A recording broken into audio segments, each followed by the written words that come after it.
Today, we're going to dig into something really powerful. We're going to see how a single poem can shine a light on a moment in history that's as horrifying as it is forgotten. We're talking about the poem Parsley by the incredible American poet Rita Dove.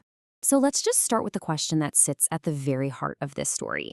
How can a simple, everyday word, something you or I might say without a second thought, be turned into a tool for mass murder?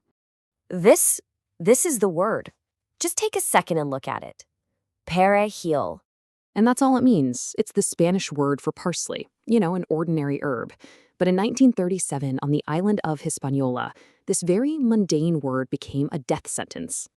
This is the story of how that one word, that simple herb, became the center of a poem that gives a voice to an atrocity that's, well, it's almost impossible to imagine.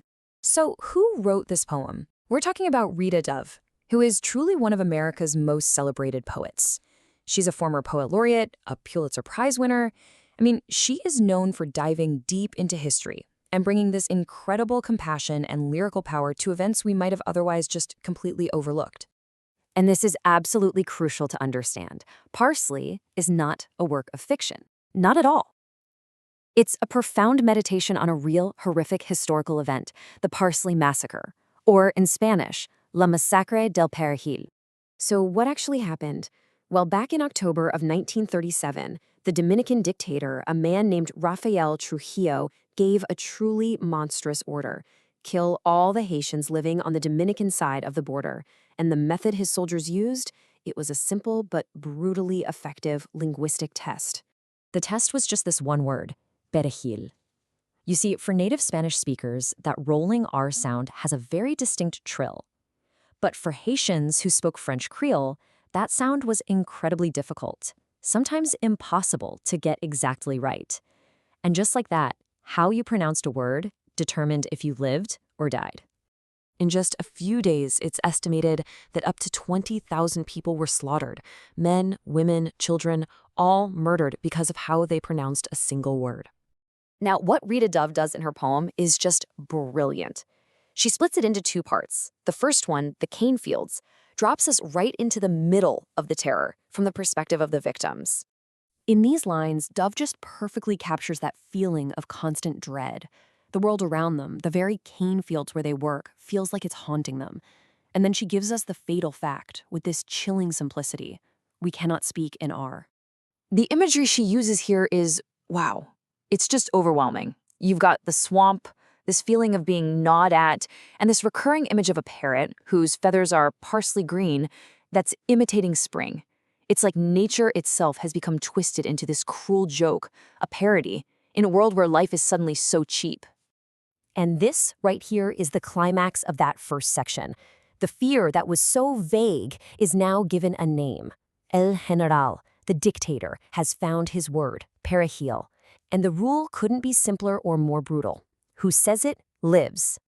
And right here, Dove makes this incredibly sharp pivot.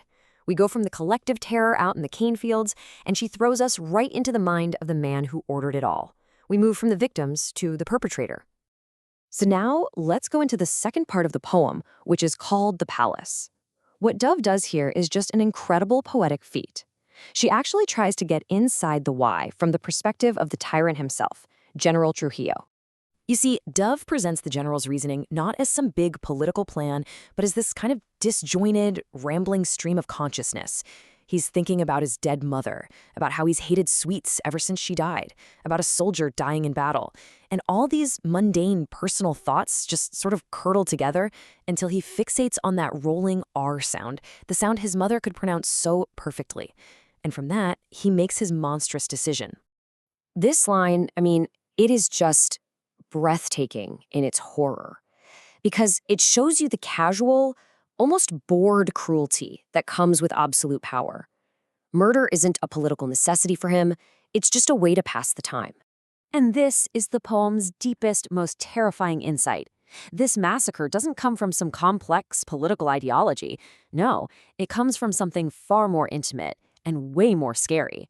A dictator's private pain, his petty little obsessions, and his twisted memories of his mother. So, why does this poem, written decades after the event, still have so much power today? What is it really trying to do? You see, Parsley does way more than just retell a historical event. It serves as a witness. It forces us to imagine what it was like for both the people being murdered and the murderer himself. It shows us how language can become a border, a wall, a weapon. And ultimately, it takes a cold, horrifying statistic and transforms it into an act of profound and profoundly difficult empathy. The final lines of the poem are just an absolute gut punch. The general is remembering how men used to wear green sprigs of parsley to celebrate the birth of a son. He takes that powerful symbol of new life and twists it into a justification for mass death, all for what he calls a single beautiful word. And that kind of leaves us with a final thought, doesn't it? Rita Dove's poem is this powerful reminder that language is never neutral. It's soaked in history and power and identity. It really makes you wonder, what other stories, what other forgotten histories are hiding in plain sight in the simple words we all speak every single day?